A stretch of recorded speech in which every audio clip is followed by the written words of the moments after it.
दोस्तों, dreams student point को आपण को स्वागत। वर्तमान आम्भे प्रथम कविता मान गोविंद को महानता विषय आलोचना करिबा। कवि परिचय। कवि सारला दास पंचदश शताब्दीर जड़े श्रेष्ठ साधक भाव प्रसिद्धि अर्जन करिछंती। जेतेबेले उत्कलर राजा सूर्यवंशी राजा कपिलेन्द्र देवଙ୍କ समय तांकर आविर्भाव घटिथिला। से वर्तमान जगतसिंहपुर जिला अंतर्गत झंकड़ ग्राम जन्मग्रहण करथिले। से सारला ठाकुराणी को आराधना करी दिव्यशक्ति लाभ करिथिबारु निजको बाल्यकालर नाम सिद्धेश्वर परिडा को परिवर्तन करी सारला दास नाम परिचित कराइथिले। आदिकवि माटीर महाकवि उत्कल व्यास और शूद्रमणि रूपे सारला दासकर मान्यता ओडिया साहित्यर ऐतिह्य और गौरव को वृद्धि करे। सेथिपाई तांको महान ग्रंथ ओडिया महाभारत, चंडीपुराण, विचित्र रामायण भली पुराण आदि रचना करि जाइछंती। दोस्तों, कविता पढ़िबा पूर्वरु प्रथमे आम्भे मान गोविंद को महानता कहिले कौन बुझिबा। जेतेबेले महाभारत युद्धर शेष समय विरोधी पांडवंक 5 शिशु पुत्रंकु गुरुपुत्र अश्वस्थमा हत्या करिथिबा संवाद पाइबा परे तांको मनर व्याकुलता, पितृसुलभ हृदयर परिचय और विलाप एवं गत आगत वंशरक्षा निमंते मनर व्यग्र आकुलता और परम मित्र अश्वस्थमा को तिरस्कार प्रभृति राजा दुर्योधन गौण और चारित्रक आदि महानता वर्णना करुअछि। सेथिपाई मान गोविंद को महानता बोली कहुअछि। एही पाठ्यांशटी महाभारत युद्धर वर्णित 18टी पर्व मध्यरु काइंसिका पर्वरु आसीअछि। वर्तमान आम्भे कविता को आलोचना करिबा। दोस्तों, दुर्दक्ष बोइला स्वामी शुणिमा दंडधारी अश्वस्थमा पांडवक मुंड छेदी आणई भार करी। दोस्तों, प्रति मुहूर्तरे पांडव मानकर विनाश चिंता करुथबा दुर्योधन को जेतेबेले तांकर सान भाई दुर्दक्ष जणाईदेले जे आपणकर परम मित्र गुरुपुत्र अश्वस्थमा पांडव मानकर मुंड काटी भार बहन करी आपणक सामने उपस्थित अछंती। नयन फेड़ी राजा चाहिला मान गोविंद पांडवंत प्राय बुझी मनने सानंद। दोस्तों, जेतेबेले अश्वस्थमा पांडव मानकु हत्या करिछंती वार्ता शुणिला परे राजा दुर्योधन अत्यंत आनंदित होई निज चक्षु खोली भावविह्वल होई पड़िथिले।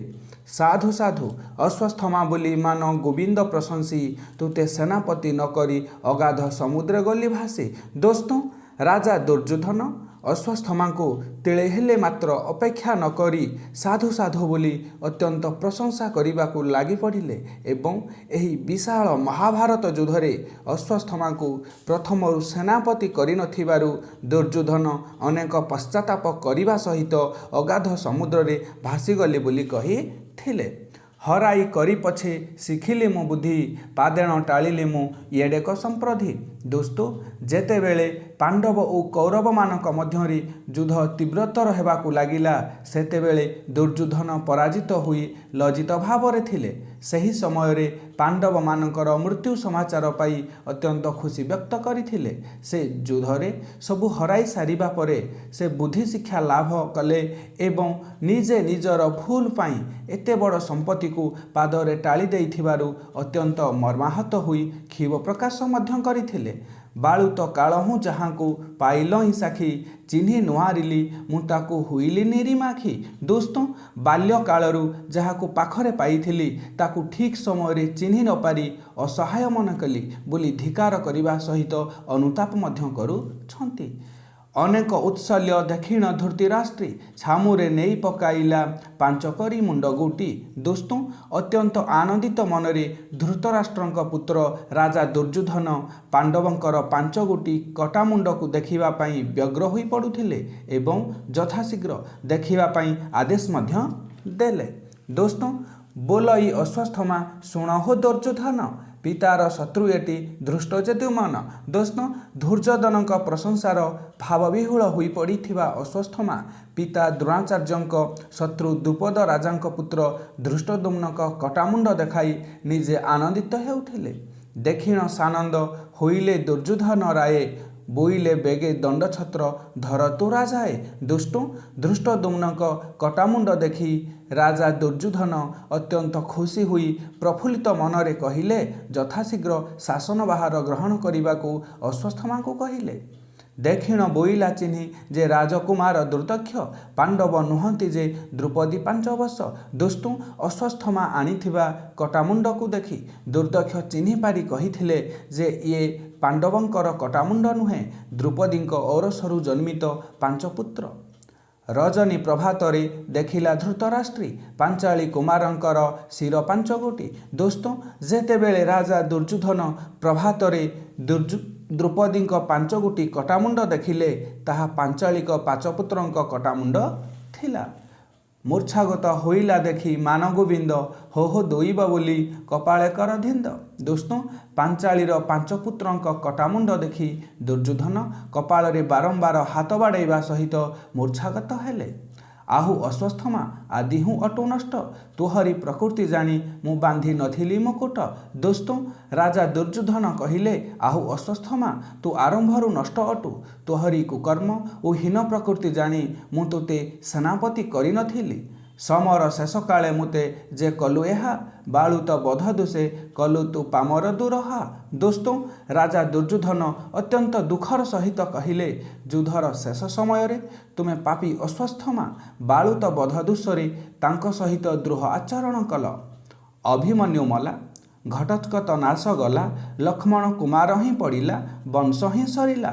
ଦୋସ୍ତ ରାଜା ଦୁର୍ଯ୍ୟୋଧନ କହିଲେ, ଏହି ମହାଭାରତ ଯୁଦ୍ଧରେ ଅର୍ଜୁନଙ୍କ ପୁତ୍ର ଅଭିମନ୍ୟୁ ମଲା, ଭୀମସେନଙ୍କ ପୁତ୍ର ଘଟୋତ୍କଚ ମଲା ଏବଂ ମୋର ପୁତ୍ର ଲକ୍ଷ୍ମଣ କୁମାର ହିଁ ନାଶ ଗଲା। କୁରୁ ବଂଶର ଆଗତ ବିଗତ ବଂଶ ହିଁ ବୁଡ଼ିଲା। ଏହାନ୍ତ ରଖିଲି ମୁଁ ବଂଶ ରକ୍ଷାର ନିମନ୍ତେ, ଗତ ଆଗତ ବୁଡ଼ିଲା ତୁହରି ଏ କୃତ୍ୟେ। ଦୋସ୍ତ ରାଜା ଦୁର୍ଯ୍ୟୋଧନ କହିଲେ, ବଂଶରକ୍ଷା ନିମନ୍ତେ ଦ୍ରୌପଦୀଙ୍କର ପାଞ୍ଚପୁତ୍ର ଥିଲେ ମୂଳ ମାତ୍ର, କିନ୍ତୁ ତୁହର ଏ କୁକର୍ମ ପାଇଁ ମୋର ଏ ବଂଶ ମଧ୍ୟ ବୁଡ଼ିଗଲା। ହୁ ଦୈବ ସନ୍ତାନ କଳ୍ପତରୁ ଯେ ବୋଲି ବୋଲି ଅଶ୍ୱତ୍ଥାମା ପ୍ରସନ୍ନ, ଗତ ଆଗତ ଦୁଇ କୁଳ ବଢ଼ାଇଲେ। ଦୋସ୍ତ ଦୁର୍ଯ୍ୟୋଧନ ସେମାନଙ୍କ ମୃତ୍ୟୁରେ ଅତ୍ୟନ୍ତ ଭାଙ୍ଗି ପଡ଼ି, ହେ ଦୈବ କଳ୍ପବୃକ୍ଷ, ଅଶ୍ୱତ୍ଥାମା ଯୋଗୁଁ ମୋର ଦୁଇ କୁଳ ବୁଡ଼ାଇଲେ ବୋଲି ବିବ୍ରତ ହୋଇପଡ଼ିଥିଲେ। ତୁହର ମୁଖପଣ ମୁଁ ନ ଚାହେଁରେ ଦୁରହା, ବଂଶ ନିଅସ କଲୁରେ ମୁହର ମୁଖ ତୁ ନ ଚାହାଁ।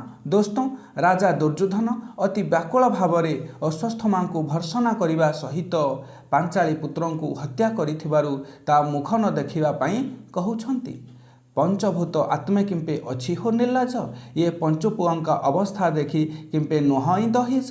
ଦୋସ୍ତ ରାଜା ଦୁର୍ଯ୍ୟୋଧନ କ୍ରନ୍ଦନ କରିବା ସହିତ ପଞ୍ଚୁପୁଅଙ୍କ କଟାମୁଣ୍ଡ ଦେଖିବା ପୂର୍ବରୁ ନିଜେ କାହିଁକି ପଞ୍ଚଭୂତରେ ଲୀନ ହୋଇ ନାହାନ୍ତି ଭାବି ନିଜକୁ ଧିକ୍କାର ମନେ କରୁଛନ୍ତି। ପାଞ୍ଚ କରି ମୁଣ୍ଡ ଦିଅ ମୋହରି କୁଳାଗ୍ରତେ, କୂଳ କରି ଧରି ମୁଁ ହୋଇବି କି ନା ମୁକତେ। ଦୋସ୍ତ ରାଜା ଦୁର୍ଯ୍ୟୋଧନ ଦୁର୍ଦକ୍ଷଙ୍କୁ ଆଦେଶ କରି କହୁଛନ୍ତି, ପଞ୍ଚୁପୁଅଙ୍କ କଟାମୁଣ୍ଡ ତାଙ୍କ କୋଳରେ ରଖି ଆଖି ଭରି ଦେଖିବା ପାଇଁ ଏବଂ ଆଖି ଭରି ଦେଖି ମୁକ୍ତି ପାଇବା ପାଇଁ ବ୍ୟାକୁଳ ମଧ୍ୟ ହେଉଛନ୍ତି। ଦୁର୍ଯ୍ୟୋଧନ ବାକ୍ୟ ଶୁଣି ଦୁର୍ଦକ୍ଷ ସତ୍ୱର ରାଜା କୋଳେ ଦିଲେ ନେଇ ପାଞ୍ଚବଛ ଶିର। ଦୋସ୍ତ ଅନୁଜ ଦୁର୍ଦକ୍ଷ ରାଜା ଦୁର୍ଯ୍ୟୋଧନଙ୍କ ବାକ୍ୟ ଶୁଣି ଶୀଘ୍ର ପଞ୍ଚୁପୁଅଙ୍କ କଟାମୁଣ୍ଡ ନେଇ ତାଙ୍କ କୋଳରେ ରଖିଦେଲେ। ପାଞ୍ଚ କରି ମୁଣ୍ଡ କୂଳେ ଦେଖିନ ଧୃତରାଷ୍ଟ୍ରୀ, ପ୍ରାଣ ବିସର୍ଜନ ମୂର୍ଧନା ଗଲା ଫାଟି। ଦୋସ୍ତ ଶେଷରେ ପଞ୍ଚୁପାଣ୍ଡବଙ୍କ କଟାମୁଣ୍ଡକୁ ନିଜ କୋଳଗ୍ରାତ କରି ପ୍ରାଣ ବିସର୍ଜନ କଲେ ଏବଂ ତାଙ୍କ ମୂର୍ଧନା ଗଲା ଫାଟି ବୋଲି ଏଠାରେ କବି ବର୍ଣ୍ଣନା କରିଛନ୍ତି।